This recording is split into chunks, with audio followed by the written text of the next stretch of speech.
COVID-19 pandemic has forced us into a digital reset, but human spirit always thrives. Joining me now at PTC 2022 in Hawaii is Dr. Julie Albright, a digital sociologist and member of the board of directors of Digital Infrastructure Masons. Julie, thank you so much for talking to me. It's been such a long time, so it's lovely seeing you. Lovely to see you. I've seen you travel loads during COVID. You're doing research for a new book. Your last book, Left Trail on Devices, was a success, but you've got a new one coming up. Tell us about what the book is about. Yeah, right. Well, it's been really challenging to travel during COVID, but I wanted to get out there, and I was locked down for more than a year and had an opportunity to get out and start talking to some of the data center owners and operators in Italy and in France and up in the Nordics. And what drove me was two things. I attended the T20, which is the think tank for the G20, and they were talking about digital transformation and digital inclusion and all these things. But really I was going over to the Venice Biennale, and there were 4 countries that contributed pavilions about data centers and digital connectivity, and really thinking about the impact of the digital on our lives. And so I wanted to see what the architects and others were really talking about how they saw that changing our lives, because that's really part of the story. Wow, that's amazing. I mean, that's really putting the data centers into the global stage. Well, it also brings the data centers into the public discourse, which is, I feel it was the first public-facing instance of that in the world. And so it was really important to me. So I visited a couple of times and met some of the professors from Vienna and whatnot that are doing work, thinking about even as much as how cities now are staging themselves, like you would stage a house to sell for real estate. They're actually staging to attract, like Googlers, for example, having a Ferris wheel or other sort of attractions that would be attractive for a tech company to come in. And so I thought that was really interesting, really thinking about how it's really reshaping even our cities. They're thinking about cities as platforms. I mean, that's a major shift when you think about it. How entrenched and entangled digital infrastructure is in our everyday lives. So that's what I'm looking at now. Well, which is really interesting, because if we look at city development, I mean, we have cities at 2,000, 3,000 years old. So those cities are probably going to be a lot harder to get this new digital infrastructure coming in versus building new ones. Because if you look at Egypt, the city they're building, I mean, it's a smart city. And it's super interesting what you're saying, because you do have to aggregate smartness into everything within the city, from the sewage all the way to the top of the highest building in town. But the danger that we have with this is, which I think you've been talking about here at PTC, is around digital divide. So the widening gap of people not having access to digital and benefiting from digital. Do you want to talk through that? Right. So this book I'm working on is about how we have a growing reliance on digital infrastructure. And during COVID, we always knew there was a digital divide. I've known that since the beginning of myself looking at the impact of computing on society. But during COVID, it really amplified what the impacts really are. And people think, well, you can't post a picture on Facebook or something. But I had students going out and really exploring the contours of the digital divide. And I'll never forget this one interview with senior citizens. And there's this little Latina woman, and she went to her doctor, and she's on some regular medication. And the doctors, they wouldn't be seeing patients face to face. And you had to make an appointment online. And you had to get your medication online. You have to get your COVID shot online. And she says, I couldn't get my medication. A little tear rolls down her cheek. And you realize you're talking about people not being able to get COVID shots, not being able to get medication, not being able to get government stimulus checks. I mean, these are real material impacts of the digital divide. The other thing is, many schools went online, 100%. In some districts, half of the students never showed up for school. Half. Because they don't have a laptop. They don't have a laptop. They don't, exactly. And there were students like in Harlem, New York, that felt so despondent over that they said, you know what, we're getting so far behind and the other students are just leaving without us, that forget it. Like, we're never going to get caught up, so we're just going to drop out of school.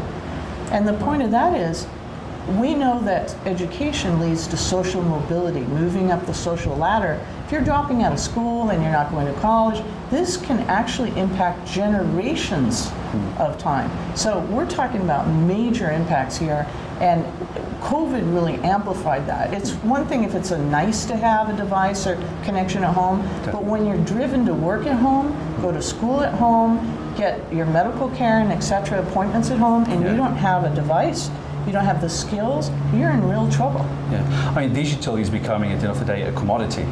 It's as essential as water, gas, anything in your house that you need to live. But have you seen things change? Because I guess COVID exposed, but we've had 2 years of COVID. We've seen a lot of stories around what you said, which is quite upsetting. And I mean, and we travel, we've been quite lucky to travel during COVID, both of us. And we've seen how hard it is to deal with COVID tests and all this sort of stuff. And everything is digital, and everything is QR codes. So a lot of people can't do anything. And you see a lot of arguments at airports because, especially with older generations, they don't understand, which is understandable. But do you see the industry, and let's say even the world society, moving in a way, in government especially, in a way that they're actually starting to help those people that are we're getting left behind? Are they still being left behind? Where are we in this digital divide? Right. So, well, we started with Infrastructure Masons, led by Ms. Nancy Novak of Compass Data Center. She's a fantastic woman. She's leading our digital divide effort, and I've been working with her thinking about, could we get students to go out there and teach the senior citizens digital skills? Could we get students to identify kids that need laptops, and then through our iMasons and our DIF, our Digital Infrastructure Futures Foundation, our 501c3 charitable arm of iMasons, could we get them to donate grants to get devices into the hands of these kids that are trying to go to school? And that's exactly what we did. So we got a relationship with a local senior home. Groups of students are out there helping get devices, teaching the seniors, and they're FaceTiming their family when they weren't able to see their family. They were locked out because of COVID. And we've got kids now holding up laptops proudly, kids that are low income, kids that are first generation to go to college students. And this is going to make a huge difference. So we're looking to amplify that now, because we've got little armies of students, like boots on the ground, that can actually go out there and do the work and help. Because, you know, one or two of us can't do it, but we could have armies of hundreds of students, and identifying the needs, and meeting those needs, be it digital literacy and skills, devices, or we have a relationship with a company called WaveMax, and they're creating situations where it's free community Wi-Fi, starting in bodegas in New York City and New Jersey, which are little markets that are very central in typically underserved communities. We're expanding that to Los Angeles. We're going to start expanding that to Washington, D.C., and then onward from there. But this is another thing. Students can go out and canvas and find locations for this. And, you know, again, it amplifies the efforts in a way that, you know, one or two of us could never do. And I think it's working. So we're going to try to keep going with that. Digital inclusivity. Yeah. Getting everyone online, especially the days that we live in. Yes. But how do you see, so we're talking about now, but how do you see everything going? I mean, we still have COVID wreaking havoc, especially we're going to see it in the Southern Hemisphere and in parts of Asia over the next few months. How do you see this going over the next few months, the digital divide, 2 years, 3 years? Well, you know, again, when I was at that T20, top of mind there was this digital divide, and what they're talking about is the global south. So we're talking about places like Africa, where we know there's a lot of data center work going on. And so, you know, the idea of getting some folks in areas in the global south into education programs so they can run these data centers, getting them devices, getting them connected, and being part of a global economy that's increasingly going digital. Yeah, I mean, I find that amazing, because especially in those countries where we know that the digital divide is probably worse than in our developed worlds, that's really, really important. But Julie, so you've always got so much going on. I want to know what else is going on with you, because you're a jet setter. You're always traveling as well, because you're doing a lot of research. I understand that. So not jet setter, but you're always somewhere doing research. What else are you working on? Well, really looking forward to working on this book. I'm finishing a chapter now on outages, which a lot of people don't want to talk about. By the way, it's hard to get. Especially public companies. Yes, exactly. So, you know, I've been trying to get some stealth information on that and information as I can. You know, we just this last week had the big volcano kind of explosion Tonga, by Tonga, and apparently cut or damaged the undersea subsea cable, and people aren't getting communication with their relatives on Tonga. I have a friend from there, and said, we can't talk to our family because the subsea cable was damaged. So people don't even know these cables exist. The average person, my students, they say, when we talk about data centers and all this, they say, I thought all this was happening in my phone.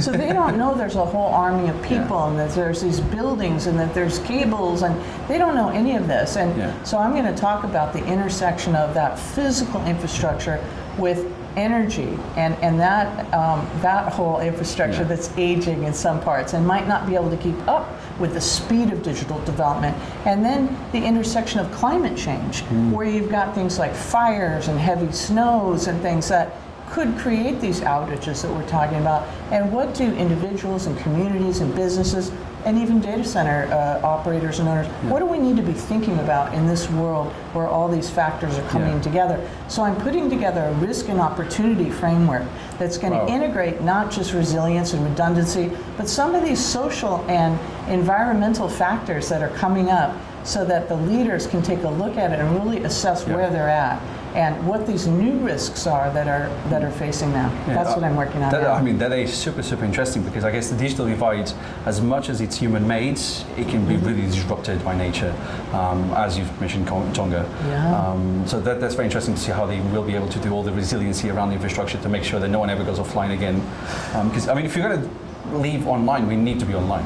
You get to the stage that you can't just go offline. That's where we're getting. And they're talking about, for example, at the T20, they had the head of the International Monetary Fund, and she said they recently did a survey. Just about every country in their fund, this is all the major countries, are talking about having their own digital currency. She says digital currency is the future. So again, we talk about these seniors. Now you need digital currency to go buy your food at the store. So we need to really be thinking about this in a multi-pronged attack, thinking about literacy, how to have the skills, having devices, and then having connectivity. And so that's really the pressing issue at the moment. And on a global scale, and I won't ask many more questions because I know you've got other things to do, but do you think this is moving fast enough, or is it very slow? Well, you have to kind of create a business case for that, and that's why, for example, the WaveMax program is so interesting. It has a business model which is based around advertising. So there's advertisers, and we've been talking to a company that has, for example, fresh foods, and they're targeting food deserts, which are in urban areas where they don't have fresh foods. Well, fresh foods spoil. So wouldn't it be great to have something where you could push out saying, hey, we're having 30% off on salads today, come and see us. Or you come in and they have free Wi-Fi, and maybe somebody's going to buy that extra cup of coffee or a juice or something like that because they're going to stay and work on their laptop in there because you have Wi-Fi available. So this is a business case, and that's really what we want to look at too, is it has to make business sense as well. And I think that's what we're providing here. Okay, that sounds amazing. And then Julie, we are in Hawaii, as everyone can see from this beautiful view. It's a big CGI background. It's not the metaverse, I can tell you that. Or the metaverse of Hawaii. Not yet, Mark Zuckerberg hasn't got here yet. But we are PTC 2022. We will be back in 12 months' time, hopefully to this kind of weather. What do you think is going to be the big topic next year that everyone's going to be talking about? Gosh. Well, again, I think that really connecting the global south, Africa, I think is really on the move. I mean, that's the kind of thing I see happening. Also, sustainability is going to be huge, and Infrastructure Masons is really taking a proactive approach to driving that on a global scale, and I'm excited about that because it's the right thing to do. And we all like the idea that we're going to change the world for the better. That's what we're all about. Well, you've already started, because I follow Infrastructure Masons quite a lot, and all the scholarships and everything you've been doing, especially for younger people, it's starting to deliver a lot of fruit. That's a Portuguese expression. I don't know if that makes sense, but I think you kind of get what I mean. But Julie, it's always a pleasure talking to you. Thank you. And we will do hopefully more in-person catch-ups from now on, not a 2-year break ever again. But thank you so much, Julie. And for your home, thank you for watching, and don't forget to check our websites and follow us on social media for the latest news and features from the digital infrastructure sector worldwide. At the Tech Capital, you lead, we report. Bye for now.